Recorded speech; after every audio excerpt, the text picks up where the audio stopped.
publicado recentemente contando os 50 anos da Seriluz, e outros tantas pessoas ilustres que fazem da literatura a sua paixão. Uns fazem como seu hobby, outros fazem como seu meio de vida, mas acima de tudo a literatura, a cultura e a história fazem parte muito do cotidiano de diversas pessoas aqui da nossa região, aqui de Ijuí.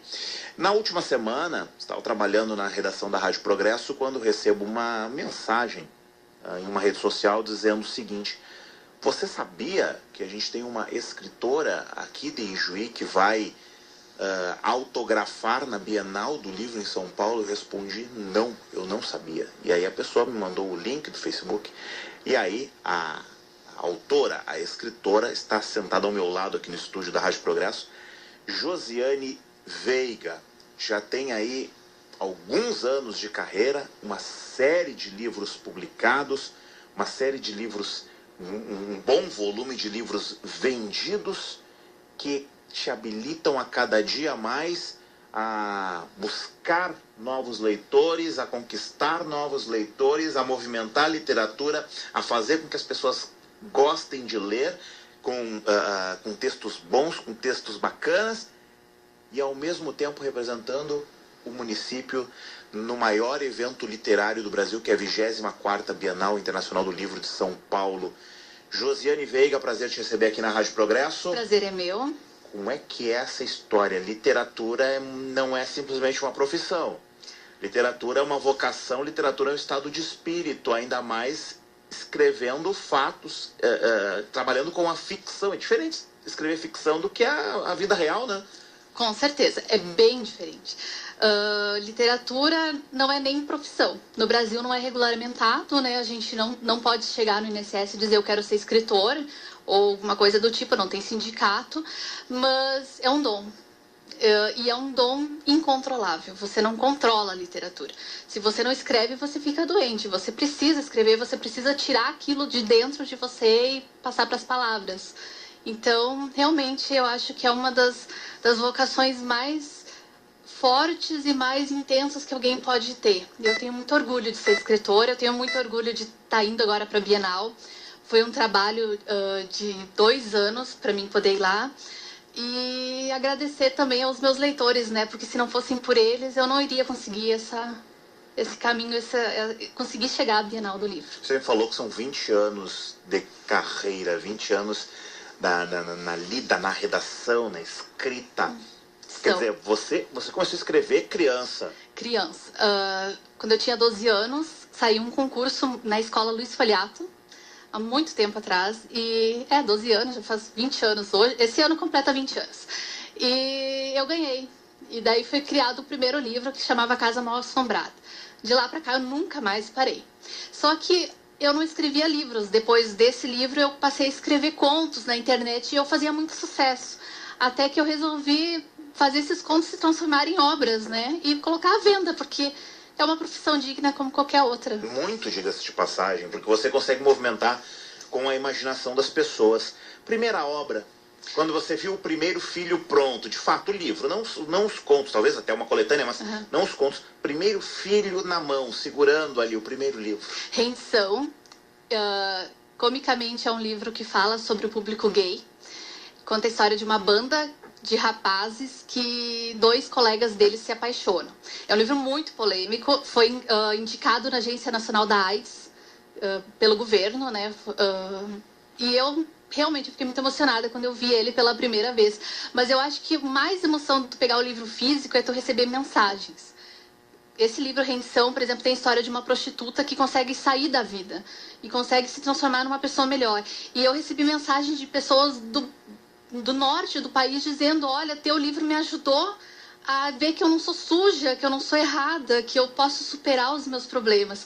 Então esse tipo de mensagem, esse tipo de retorno dos meus leitores é muito mais importante para mim do que o livro propriamente dito. Você me dizia, fora do ar, que muitos livros seus são comercializados justamente lá para cima, né? Aqui na região, basicamente o pessoal que sabe, aqui em Ijuí, que você é escritora com relativo sucesso, é o pessoal muito próximo, amigos, familiares, e que de fato o teu público, os teus leitores muitos aqui de Juí não sabem que você é daqui. Eu até disse pra ti, eu sou uma pessoa discreta, eu não sou muito de falar, né? Então, eu tava até nervosa de vir hoje aqui, porque eu não sei falar sobre os meus livros, né? Eu tenho dificuldade em falar sobre isso, porque é mais fácil para mim escrever do que falar verbalmente. Então, quando as pessoas perguntam, eu fico meio constrangida, assim. As pessoas que chegam lá em casa e querem ver o livro, e eu quero esconder, não quero mostrar, sabe? Porque é meio constrangedor, assim, o escritor. O livro é a alma do escritor. O livro pronto é a alma transformada em letras. Então, é uma coisa um tanto quanto constrangedora para mim falar sobre isso, mas agora eu acho que vai ficar mais público, né? Agora não tem mais como esconder, porque eu estou indo para a Bienal, então agora o pessoal vai saber mais claramente que eu sou uma das escritoras de Juí. Pois é, e como é que chegou essa história da Bienal? A Bienal, na verdade, eu tinha recebido vários convites de... antes, né, na época que foi lançado Renção, eu recebi convite, desde o primeiro livro publicado eu já recebi convites. Mas assim, não é fácil, porque você chega lá, a gente sabe de autores que conseguem chegar lá e chegam lá e não tem público. Então não adiantava eu chegar na Bienal e não ter quem me esperasse. Hoje não, eu tenho um público, minha página no Face é mais de 5 mil curtidas, eu sou uma das top 100 da Amazon, então é uma coisa diferente, sabe? Então é um público que tá me esperando, tem gente que já tá lá me aguardando para pegar um autógrafo, para pegar uma dedicatória, dar um abraço. Então eu me senti preparada só agora. Eu não me sentia preparada para ir numa Bienal, porque uma Bienal é um evento muito importante. Ela pode levantar a tua carreira ou ela pode destruir a tua carreira. Né? Eu já vi autores que saíram numa Bienal destruídos. Então eu queria ir numa Bienal preparada e eu acho que esse ano eu tô pronta. E aí quando você fala numa Bienal, por mais que seja a Bienal do livro, agora eu vou esculhambar um pouquinho, bem pouquinho. Pode falar, né? pode falar. Por mais que seja a Bienal do livro, ainda ela não supera para mim a Feira do Livro de Porto Alegre. Então, talvez o fato de ser uma é bienal e a outra é anual, o fato de uma ser em um local fechado e a outra tem a sombra dos jacarandás, né? Eu parto para esse lado, né? Não pela importância do evento, por favor, né? Não, sim. São importantíssimos. Feira do Livro de Porto Alegre. Já aconteceu? O que você pensa sobre? Já pintou convite para você ir para lá também autografar? Como é que é? Olha, já ouvi comentários, tá? Mas convite propriamente dito ainda não. Eu estava pensando em ano que vem, porque esse ano com a Bienal ficou bastante corrida. Eu tenho 2 projetos importantes agora, um livro novo em setembro e um que está sendo muito esperado para janeiro. Então eu não tenho tempo mesmo de nada. Agora eu vou ter que voltar da Bienal e escrever. Mas eu estou pensando mesmo em ir para a Feira do Livro ano que vem. Então assim, daí eu vou conversar com o pessoal, com os organizadores e tal, né? Eu acho que é um projeto importante, sim.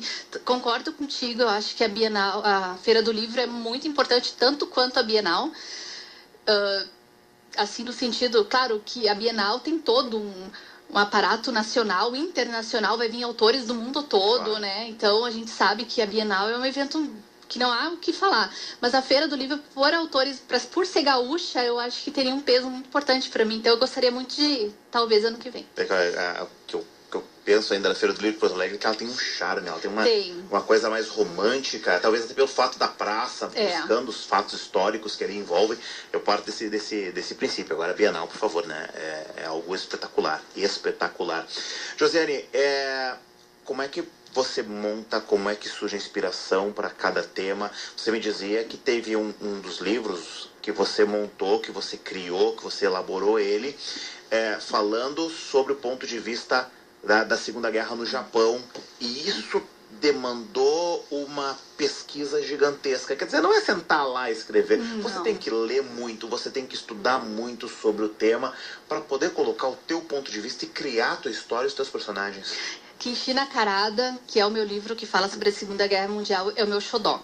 Primeiro porque eu amo a Segunda Guerra Mundial, é um dos meus assuntos favoritos. Eu leio muito, apesar de eu já ter terminado esse livro, eu ainda gosto de ler sobre o assunto e tal, mas esse livro é especial porque ele realmente, eu me dediquei inteiramente. Quando o autor termina um livro, depois de ele ler um ano, por exemplo, ele vai voltar a ler o livro, ele diz, isso eu podia ter feito diferente e tal. Kenshi Nakarada não tem nada que eu faria diferente. Ele é perfeito no meu ponto de vista. Mas ele não é meu maior sucesso, né? Então, por isso que Esmeralda vai ser apresentado na Bienal. Porque Kishi Nakarada é um livro mais difícil, é um livro que fala sobre uma cultura muito diferente da brasileira. É um filme que fala sobre os geishos, que já é uma cultura extinta no Japão, os taikimoshis.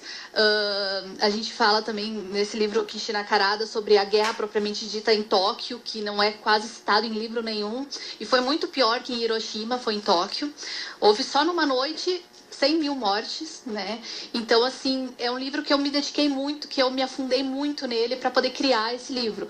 Mas as pessoas no Brasil, elas têm uma preferência por românticos. E por isso Esmeralda vai ser apresentado por ser meu livro que mais vendeu. Eu acho que eu tenho que respeitar o meu leitor também, né? Por mais que eu goste mais de um livro, se o leitor gosta mais do outro, eu tenho que respeitar isso, porque eles são o oxigênio do escritor. Porque o que adiantaria um escritor escrever sem ter leitor, né? A gente precisa do leitor para ter o retorno, não é só financeiro, é o retorno de alma mesmo. O autor que escreve, mas não tem quem leia, ele acaba morrendo como escritor. Ele precisa compartilhar essa ideia dele com os leitores. Você tem ideia da faixa etária do teu público? Eu fiz uma pesquisa certa vez, usando um site de literatura, e fica em torno mulheres, é a maioria, tá? Em torno de 18 a 55 anos. É bem variado, tipo 25% de 18 a 20, mais 25 de 25 a 30 e coisa assim.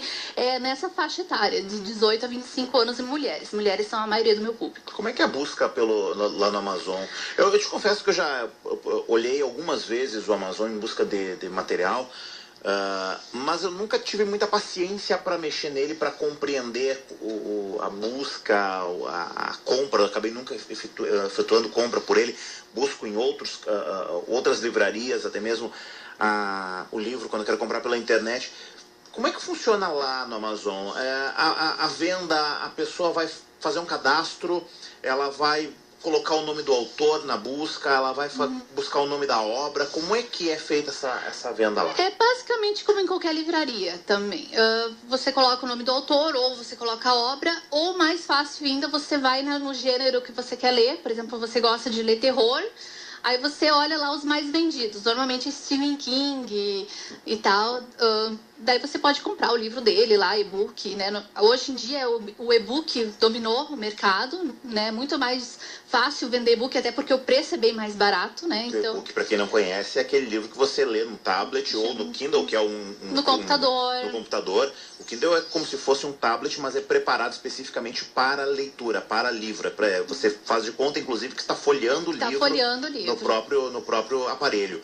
É essa a ideia. Você vai ler o livro ali, vai ler o livro no computador, no tablet, no celular, com preços bem diferentes. Bem diferentes. Então, quer dizer, assim, um livro meu, por exemplo, aqui em Nakarada, o físico dele tá R$60. O e-book dele tá 10. Quer dizer, uma diferença. É uma diferença de 50, é gigantesca. E fora que num Kindle ou no celular, você pode ter 1 milhão de livros e não ocupa espaço, né? Então, as pessoas hoje em dia realmente preferem o celular. O peso é diferente. As pessoas não podem ver, mas Kishi Nakarada é enorme, o livro é enorme. Então, imagina uma pessoa ler esse livro, segurar, o peso dele é muito pesado. Então, é realmente muito preferível ler no e-book. Eu prefiro e-book. Eu não gosto mais de livro físico, eu só leio e-book hoje em dia. Bem, eu vou te dizer que eu ainda prefiro o livro físico justamente pelo fato do prazer da folha passada, da folha amarela. Da folha amarela. Pegar o livro depois lá, 20 anos pra frente, e tenho alguma coisa em casa ainda, sim, bem antiga, e olhar o livro folha amarela, esse aqui que eu quero ler, né? Eu acho bacana. Eu tenho esse hábito ainda da leitura do livro mesmo, o livro físico. Preocupa muitas pessoas. Aqui em Ijuí, sobretudo, a questão da comercialização online. Mas eu vou colocar um número do meu cartão de crédito lá. Mas eu vou pagar um débito, um boleto. Compra 100% segura no Amazon. É importante deixar para as pessoas claras, porque existe essa desconfiança. Não vou comprar pela internet. Bem capaz de comprar pela internet lá um livro e vão me entregar uma pedra, como eu ouvi outro dia aqui no centro. Eu não vou comprar um disco, não era um livro, no caso era um aparelho celular. A pessoa dizendo, não, tu é louco por comprar um celular pela internet, compra o celular e ganha uma pedra.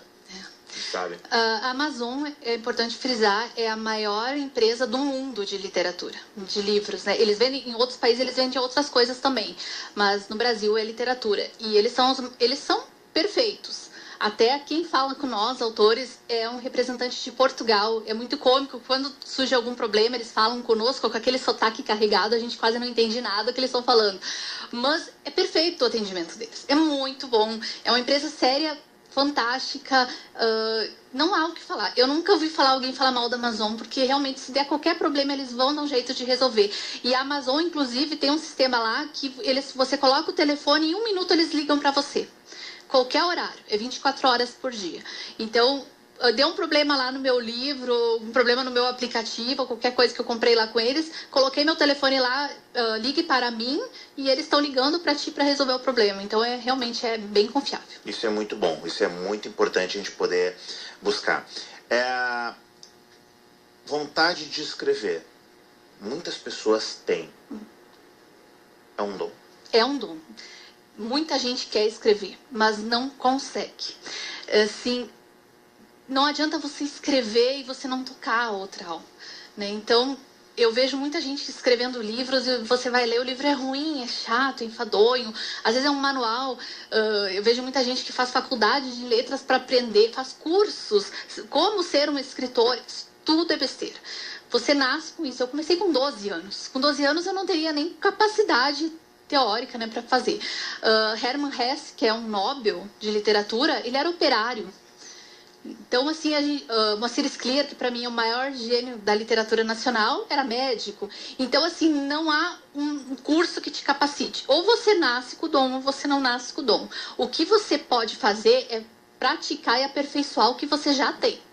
Mas isso é prática, é escrever todo dia. Daí você melhora muito, né? Mas você não vai começar sem o dom. Não adianta querer contar uma história se você não nasceu para isso, não consegue. Não consegue transmitir para outra pessoa em palavras o que está narrando.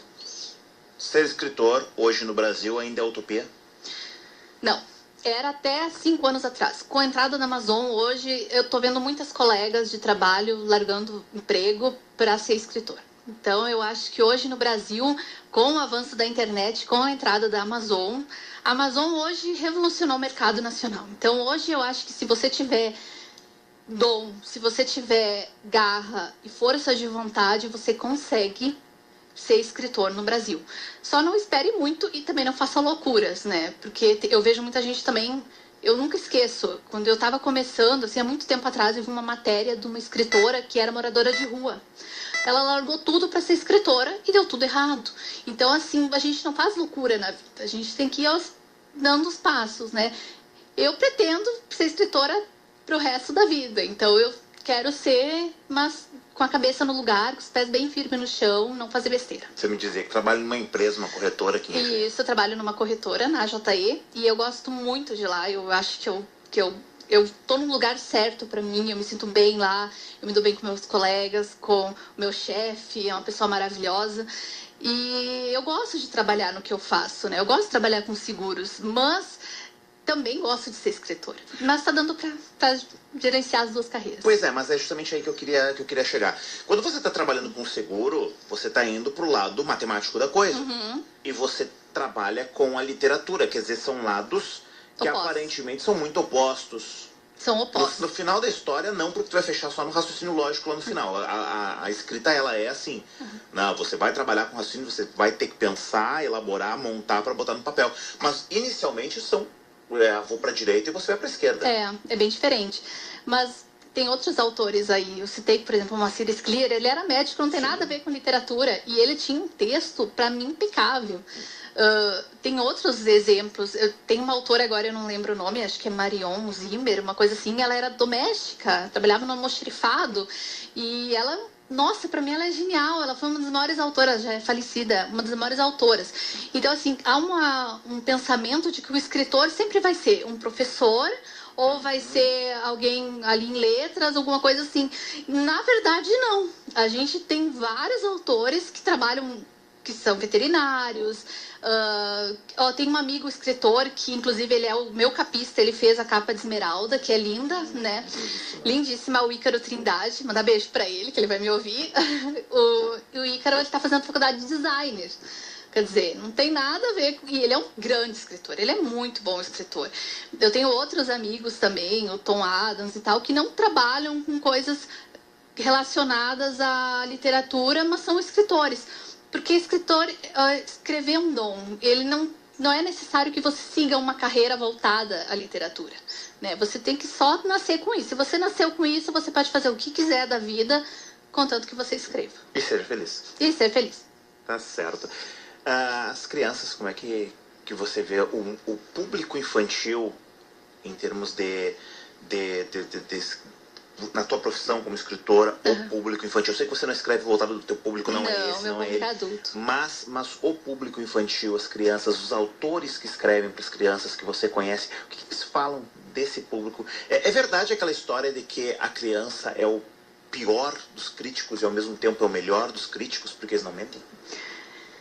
Olha, é difícil eu falar sobre isso porque não é meu público, né? Então eu não tenho muito conhecimento, assim.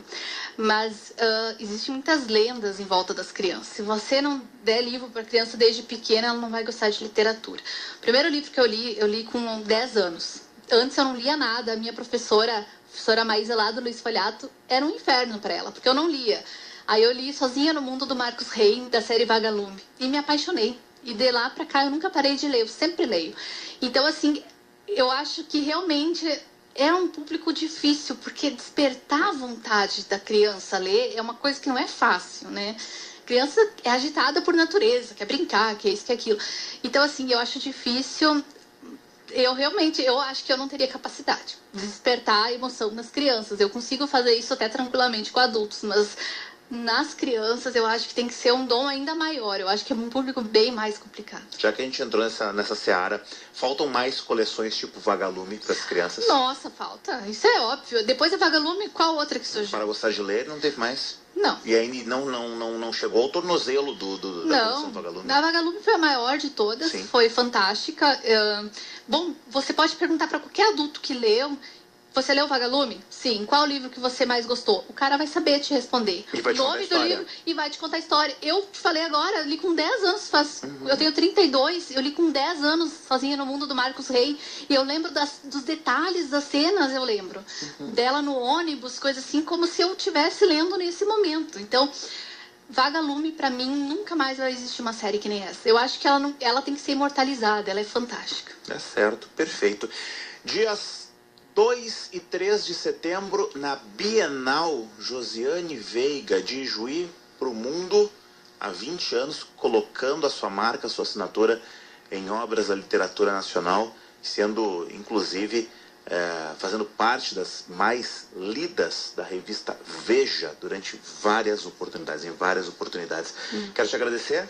Eu que agradeço. Desejar sucesso. Muito obrigada. E quando sair novas obras, o Viva Mais está aqui para a gente falar mais, contar mais histórias e eu sou apaixonado pela literatura, então tem o Leandro Reck também, que está sempre vendo no Expresso RPI depois aqui. Sim. Que é apaixonado por letras também, então a gente está no meio que a paixão ela bate muito forte no que diz respeito ao livro.